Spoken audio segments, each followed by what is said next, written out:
Te doy la bienvenida al Museo de Arte de El Salvador.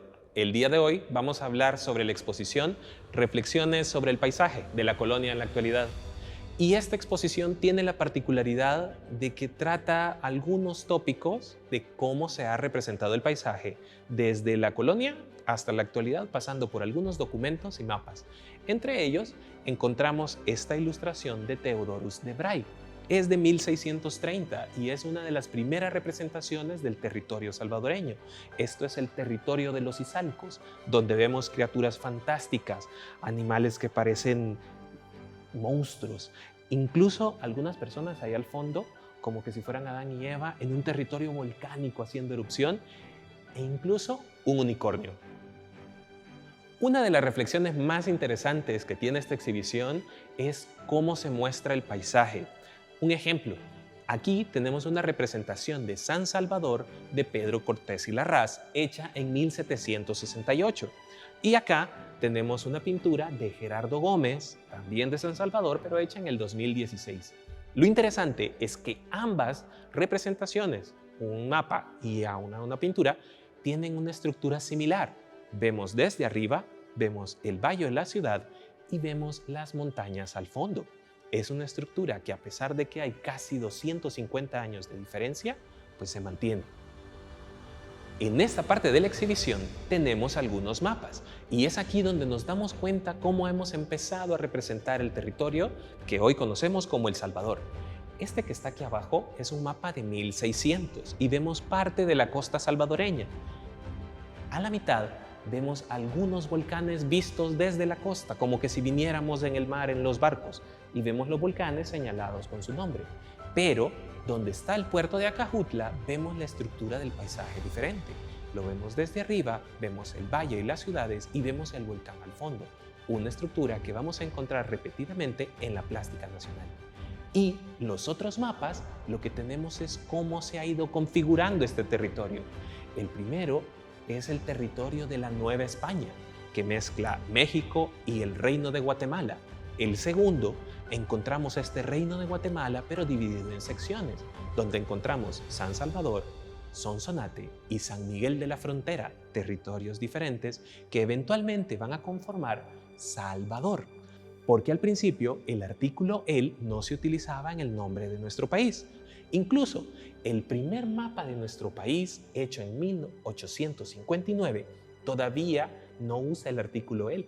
Dice Mapa General de la República de Salvador. Y además no tiene todavía los 14 departamentos. En esta área podemos ver cómo el territorio de nuestro país, a lo largo de la época colonial, se estaba configurando como lo que hoy conocemos como El Salvador. En esta parte de la exposición te voy a contar sobre la República de El Salvador. Cuando finalmente El Salvador se configuró como país, había que empezar a buscar elementos que nos representaran como país. Y los volcanes van a ser un elemento importante. Recuerda que los volcanes servían de faro para poder llegar a estos territorios, a estos puertos. Luego, en la República, el volcán de Izalco, que estaba en erupción, se volvió un elemento importante, tanto que lo encontramos en la primera estampilla y en varias estampillas en realidad. Pero además lo encontramos en el primer escudo de armas que tiene El Salvador. Es un volcán a semejanza del Izalco con un sol naciente al fondo, como que si nos estuvieran hablando de esta nueva nación potente, fuerte, y además tenemos una corona de estrellas que hacen referencia a los distintos territorios que conformaban el país en ese momento.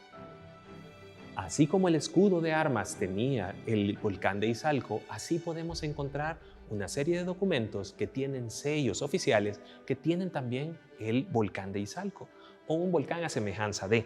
Por ejemplo, acá tenemos algunos documentos consulares de mediados de 1800 que tienen sellos de las distintas embajadas de El Salvador en otros países, o algunos documentos con sellos legales que también tienen algunos sellos oficiales con el escudo de El Salvador o con el volcán de Izalco. Es decir, que el volcán ya no solamente es un faro o un lugar que indica un territorio, el volcán se ha convertido en un sinónimo de esta república naciente y potente que era El Salvador en 1800. Esta pintura es una de las más interesantes de la exposición. es de 1908 y está hecha por Juan José Laínez. Lo interesante de esta pintura es que vemos el volcán de Izalco, que como ya vimos anteriormente, nos habla de esta república potente, viril, joven, ¿verdad?, que era El Salvador en 1800, pero a la par tenemos unas ruinas, probablemente de la iglesia de Asunción de Izalco. Lo interesante es que estamos viendo dos etapas distintas. En un primer momento, a inicios de siglo, esta nueva república que todavía se estaba formando, que está representada por el volcán de Izalco de manera simbólica, pero también vemos las ruinas de esa época colonial, de esa época que ya pasó, que ya se superó, a la par de este volcán potente, enorme y que además domina todo el valle.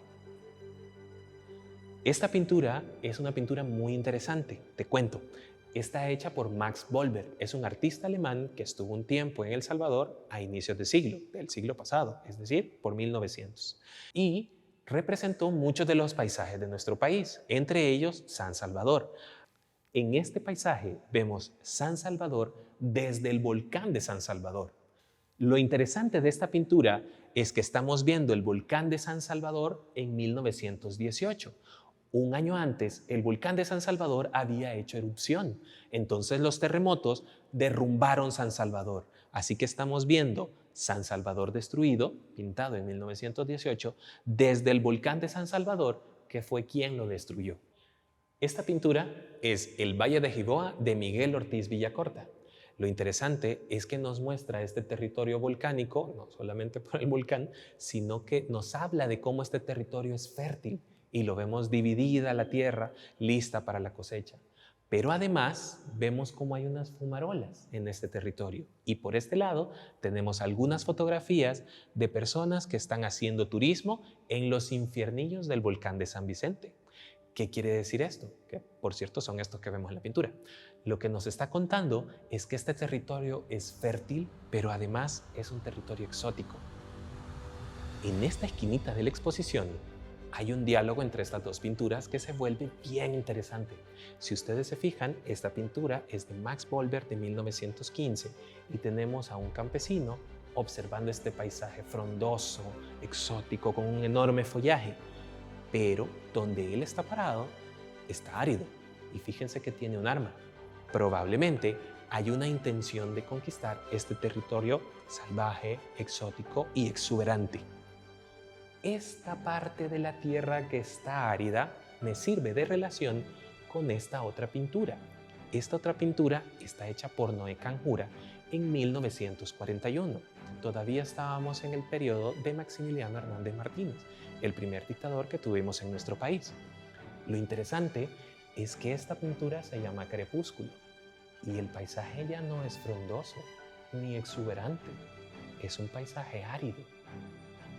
Además, Noé Canjura en 1943 gana un premio con una pintura que se llama El Cristo del Maíz, o después es conocida como el Cristo Indio. Es una de las primeras representaciones que podría hacer alusión a la matanza de los indígenas de 1932. Es del mismo autor y son años cercanos. Por eso es que esta pintura podría ser un comentario político muy sutil a la época. En la pintura de Noé Canjura vemos cómo el paisaje ya no solamente es fértil, exótico, exuberante, sino que ya el paisaje nos está hablando de otros temas. Muy similar es lo que sucede en esta pintura de Roberto Galicia. Es de 1989 y en el 89 se da la ofensiva final durante la época de la guerra de nuestro país. Y lo que vemos es un volcán que pareciera hacer erupción, una pintura roja que parece escurrirse, pero además vemos unas escaleras que probablemente nos están llevando a algún lugar peligroso. Incluso podemos observar lo que parece ser una tela con un patrón militar. Nos está hablando de una situación violenta, sangrienta, probablemente agresiva, pero a través del paisaje y a través de los volcanes. El paisaje nos empieza a hablar de otras cosas. Esta obra es de Alejandra Josefina Paz. Ella es una salvadoreña que actualmente vive en Francia. Y lo interesante de esta obra es que nos recuerda otras cosas que no necesariamente es lo que estamos viendo. En realidad, los dibujos de las líneas son fronteras que se sobreponen una con otra, probablemente de El Salvador y de Francia, y se están mezclando, tanto como la cultura en ella misma al vivir en un país que no es el suyo. También nos recuerda un electrocardiograma. Es este dibujito que se hace con el latido del corazón. O podría ser un dibujo de los movimientos telúricos y de los terremotos. Entonces nos está hablando de nuestro territorio, nos está hablando un poco de este anhelo, nos habla sobre esta mezcla cultural que está viviendo. Pero de nuevo, estamos viendo el paisaje desde arriba. En estas obras vemos de nuevo el volcán, pero en el caso de Rodrigo Dada, que es un salvadoreño que vive en México, vemos el volcán desde la ventana de un avión. Y entonces el volcán, como los barcos cuando venían a nuestras tierras en la época colonial, se vuelve un faro, se vuelve un lugar de ubicación, nos recuerda nuestra tierra. Ese volcán hace referencia a los hermanos que están lejos y que recuerdan nuestro país con cariño y que quisieran volver. El paisaje nos está hablando de otras cosas. Esta obra es de Lucy Tomasino, se llama Casa, y lo interesante es que vemos el volcán de Izalco repetido varias veces. ¿Por qué estamos viendo esto? Porque nos recuerda cómo las casas en las colonias que se construyen actualmente son todas iguales, pero también nos habla de nuestro territorio y de cómo este territorio sigue siendo volcánico, sigue siendo peligroso, en cualquier momento va a estallar, pero sigue siendo nuestro hogar. La exposición Reflexiones sobre el paisaje tiene la intención de explicar con algunos tópicos por qué representamos el paisaje como lo representamos hoy en día. Por ejemplo, al retomar elementos de la época colonial que se repiten en las pinturas actuales del paisaje. Eso es interesante porque podemos reconocer de dónde viene y por qué lo representamos de la manera en la que lo hacemos. Nuestro territorio es montañoso, probablemente por eso muchos pintores pintan desde la montaña hacia el valle.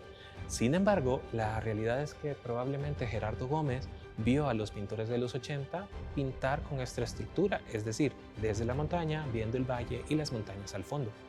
Pero también es probable que los pintores de los 80 hayan visto a los de los 60, y los de los 60 los de los 40, y los de los 40 los de los 20, y los de los 20 pues los primeros documentos que eran estos mapas. Probablemente esta manera de pintar ya está interiorizada en los pintores actualmente. Pero también puede ser que esto se deba a que nuestro paisaje es montañoso.